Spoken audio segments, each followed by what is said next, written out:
Welcome to Gate City Chronicles. I'm Kevin Avard, your host, and today I'm joined with Scott Green from the Toastmasters. Welcome to the show. Hey, thanks, Kevin. Thanks for having me on board. Well, you said, have you ever heard of the Toastmasters? And for some reason, I'm thinking of Dean Martin Toast, but no, that's something totally different. Toastmasters. What is the Toastmasters? Right. Well, you're right. A lot of people don't know what Toastmasters is. In fact, I was down in Florida at a Toastmasters, and a kid walked in, and he thought we were actually talking about toasters. Okay. So, but that's not at all what it is. What Toastmasters is a group that helps you with your public speaking skills. I guess that's the bottom line, but there's a whole lot more to it once you start going to the meetings. Right. So, it's an organization that helps people if they want to improve on their public speaking. And that could be anything from an alderman, or it could be from a school teacher. Right. It could be from somebody wanting to do a PowerPoint at an executive meeting. Right. I asked you before the show, where did this all start? And what was the impetus for Toastmasters? Sure. Well, the impetus for me, personally, I was tasked with giving a presentation at work to my upper managers, and I had no problem giving it to my peers, but I was tasked by my upper management to come in. They scheduled me a meeting. I had created a 16-page PowerPoint. I had my index cards ready to go. I knew exactly what I was going to say. And then that day I dressed up, and I'm up there in front of only maybe a dozen managers. Mm-hmm. And I started shaking and sweating and realized, oh man, I need some help here. And I remember walking out of that meeting just feeling kind of unprepared. Even though you were prepared. Right. Yeah, and what was it, the size of the crowd, or was it the fact that these people were intimidating? Obviously, they're your bosses. Right. Well, I think whenever you're put into a position where you're speaking in front of the public, no matter what you're doing, you feel like you're being evaluated in a way, and a lot of us aren't good test takers, so kind of freeze up under pressure. But that was a critical moment for you, because you basically you have all this material, and then the classic. Right. It must have been a revelation for you. What did you do right after that? Well, right after that, I had known about Toastmasters since I was in college, and I remember the instructor telling us that if we really wanted a good education, we should seek out a Toastmasters club.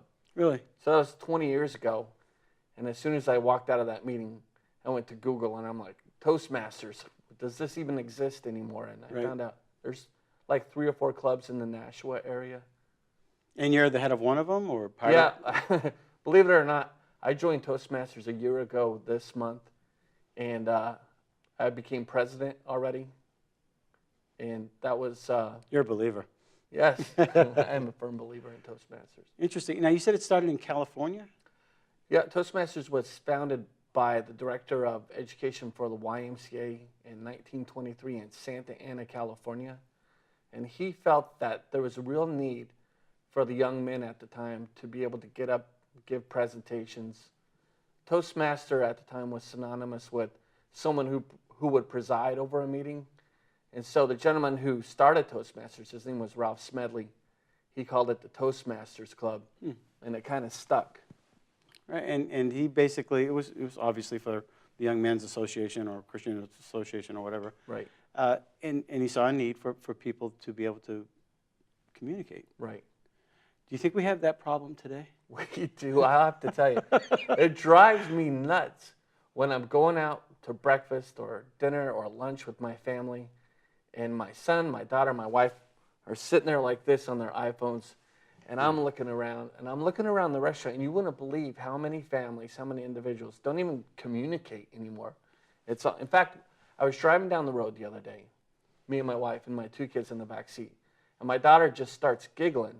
And I adjust the rearview mirror, and I look back. I'm like, what are you giggling about? She goes, oh, something Nathan said. I'm like, now Nathan is right behind me. I'm like, I didn't hear him say anything. She's like, oh, he sent me a text. I'm like, you've got to be kidding me. Yeah. You're sitting right next to him. You guys can't talk to each other. You got to text each other. Right. So the art of persuasion through verbal communication is being lost. It's through the text and obviously the electronic communication. Absolutely. My own personal testimony, I can remember gigging. I'm a singer, and my friend Paul and I get out there, and we gigged at the Red Blazer up in the Concord area, and we're just playing, and all of a sudden we look at each other, and I said, Paul, look. There's a whole round table of people just having, their beverages and their meals. Nobody's saying a word. Right. They're all, Yep. I used to think it was rude when people were talking and we were singing, but when they're texting, they're not even looking at you. They're just doing this. And we thought, well, that's very dysfunctional. It's very dysfunctional. Right. As a legislator, one of the rules that we were given by one of our instructors who kind of took us aside there, he'd say, whenever you get up into the well to make your speech, you got to keep it within 3 minutes. Right. Otherwise, you're going to lose your audience, and you're not going to be persuasive. If you can't say it in 3 minutes, and we're all thinking to ourselves, well, I've got so much to say, and what I'm saying is important. Get it in 3 minutes. And it really helps you to focus. You were talking a little bit about, you were talking a little bit about how that you start people off introducing yourselves with a 3 to 5 minute speech, right, and why you're there. And tell us a little bit about the program itself and how that works. Right. Well, there's a couple different facets to the program, speaking being just one of 4. But for the speaking part, the way you start in Toastmasters is you're given a manual called the Competent Communicator Manual. And there's 10 speeches. Each speech builds upon one another. Mm-hmm. So you start out with what's called the icebreaker speech. And that gives you an opportunity as a person new to Toastmasters to introduce yourself to the group and say why you joined Toastmasters and what you hope to achieve. But each speech that you go through in the manual, step by step, helps you build upon the previous speech. They're like building blocks. Right. So that when you get to the last speech is called Persuade with Power. You're given an 8 to 10 minute speech. At this point, you've learned body language, you've learned vocal variety, you've learned how to organize your speech, you've learned how to adjust your tone up and down in the middle, how to pause for effect, how to incorporate humor into your speeches.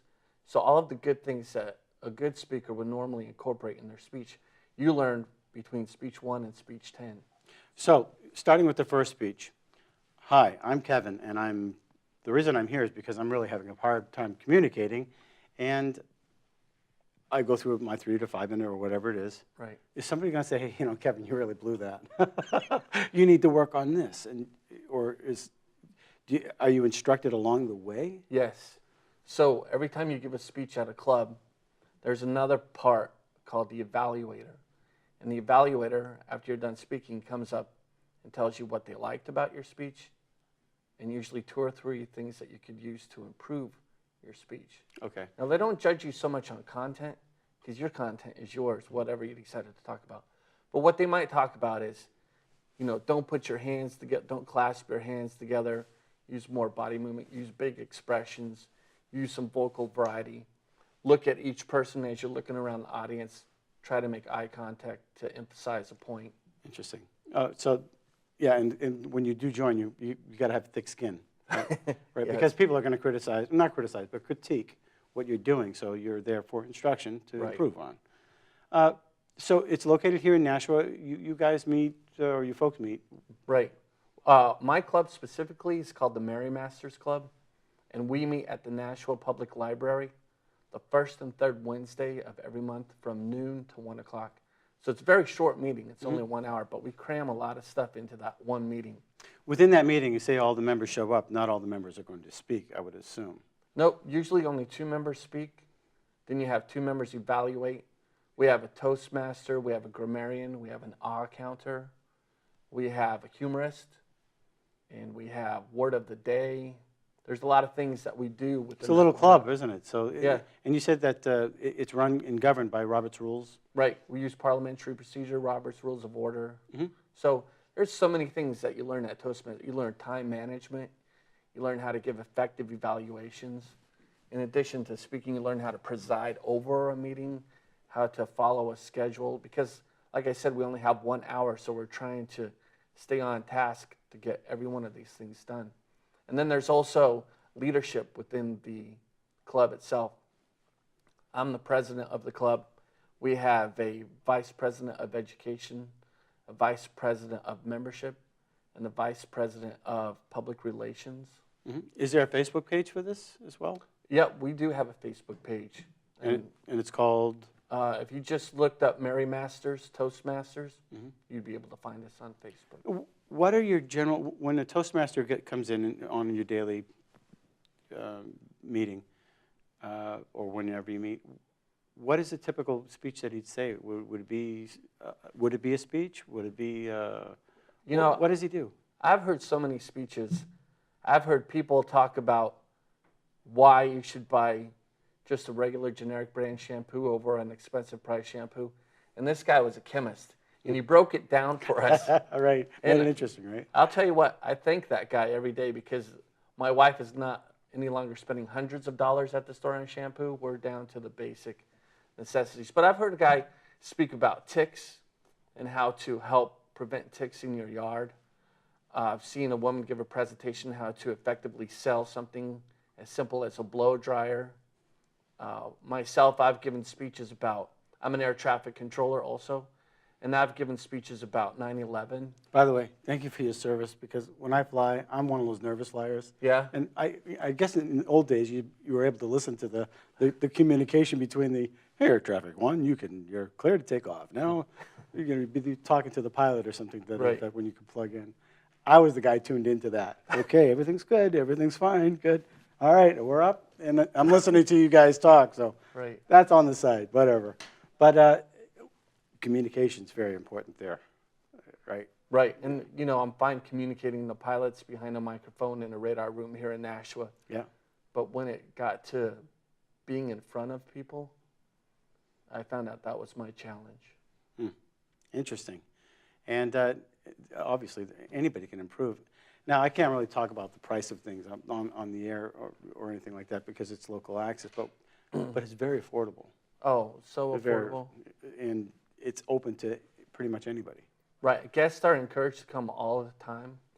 And we'll usually invite guests to speak at the latter part of the meeting in something we call table topics. And it's extemporaneous speaking. And it's where you just come up front. We'll ask you a question. I'll say, Kevin, it's fall, apple pies, pumpkin pies. What's your favorite pie and why? And now you're tasked to speak 1 to 2 minutes. And sometimes it's really hard to speak for a full minute. Right. Sometimes you just want to say blueberry pie and sit down. Yeah. But you're challenged with getting up there for a full minute, at least a full minute, and speaking. And we have a clock in the back of the room that shows you how long you've spoken. And so we'll stop you. When you see the red light, then you know you're done. I know in high school, when I went to Tabernacle Christian School in Litchfield, we had what was called the Max competitions, and we used to go down to South Carolina and compete with all the other schools that were part of it. And one of them was extemporaneous speaking, and they would give you a topic like, okay, stereo banana. What? That was mine. I still remember to this. Talk about a stereo banana, and you had 3 minutes. Wow.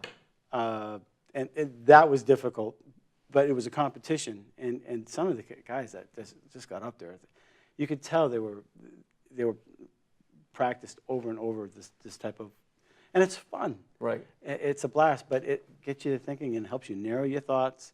And that in itself was good training. Of course, we did preaching techniques, and that taught you how to speak publicly. Right.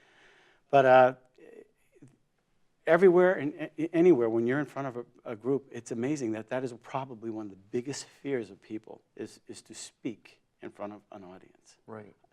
I find that incredible, but that really is a fear, and this can help you through that. Right. Well, and then another thing we have with Toastmasters, which I haven't mentioned, is every year we have the International Speech Competition. Yeah. This year it was in Cincinnati. Next year it's in Indonesia. And Toastmasters from around the world put forth their best candidates to compete in that competition. And if you can win that, then you can show that you're an accomplished speaker. And we know people get paid a ton of money to do public. I think I read somewhere where Hillary Clinton gets paid $200,000 to speak for 45 minutes. It's like, imagine what a person can do if they really hone in and perfect their public speaking skills. Right. And just communicating within the workplace as well, though. That the whole difference between communication can change the whole atmosphere of what's going on in your office relationships. Oh, absolutely. And one thing I found too, the people who communicate well in the office are usually the people who are going to be offered the opportunities for a higher level of management or overseeing other people. Right. So how do people get in touch with you? So we have a website. You can go to MerriMasters.Toastmasters.org, or you can just pop into a meeting anytime at the library. Once again, that's the first and third Wednesday of the month. First around noontime. Starting at noon. Yep. And we're done at 1 o'clock. Is there a lot of room? Is it downstairs, upstairs in the library? It's downstairs in the auditorium, so we have plenty of room. Okay. I've actually not been downstairs. It's a large room, I would Oh, assume. yeah. It could probably seat 60 people in there. Right. And you said the total membership right now is? About 20. About 20. What type of people do you have in your membership? That's the greatest thing about Toastmasters. It's so diverse. We have a gentleman from the Philippines who's almost every one of his speeches has been centered around the culture in the Philippines. And you really learn a lot from the diverse people. We have a woman who does a TV show down in Boston on nutrition, and she's part of our Toastmasters group. We have a gentleman who's a venture capitalist / entrepreneur here, and he gives us insight into business and investing. So it's also another way to obviously you're socializing. It's a great networking opportunity. Networking is the word I was actually looking for, right?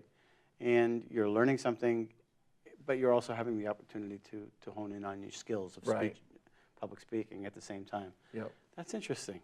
What's funny is, so last October I joined Toastmasters, just about a month after I had that episode where I had to give that presentation.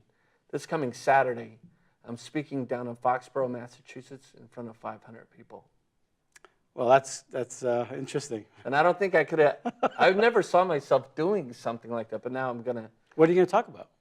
I am talking about, it's a motivational speech on really if you don't have what it takes within you to push yourself to do something better, find someone to mentor you, to coach you, to teach you, to push you into doing that next great thing. Right. Don't get complacent. Move on, because there's a lot of greatness inside you that you're probably unaware of. Exactly. I think it was Edmund Lee who said, surround yourself with the dreamers, the doers, the believers, and the thinkers. But most of all, surround yourself with those who see the greatness within you, even when you don't see it within yourself. Interesting. Well quoted. So final thoughts. Again, is the website is? It's MerriMasters.Toastmasters.org. And your Facebook page is? MerriMasters Toastmasters. And all are welcome. Yes. Right. Just don't, it's open. Good. Right. Thank you very much for joining the show. Right, I appreciate it. And if you want to be a part of Toastmasters, which I'm considering myself actually, it's an interesting thing, an opportunity that you can hone in some of your speaking skills and meet some new people. Get in touch. And until then, thanks for watching Gate City Chronicles. That's it for now. Thank you for watching Gate City Chronicles. And we want to thank our sponsor, Avard Dean of Clean, the carpet cleaner in Nashua. You can reach him at 603-630-1743. And if you would like some more information about Gate City Chronicles or want to be a guest, contact me at gatecitychronicles@gmail.com. Until next week, thanks for watching.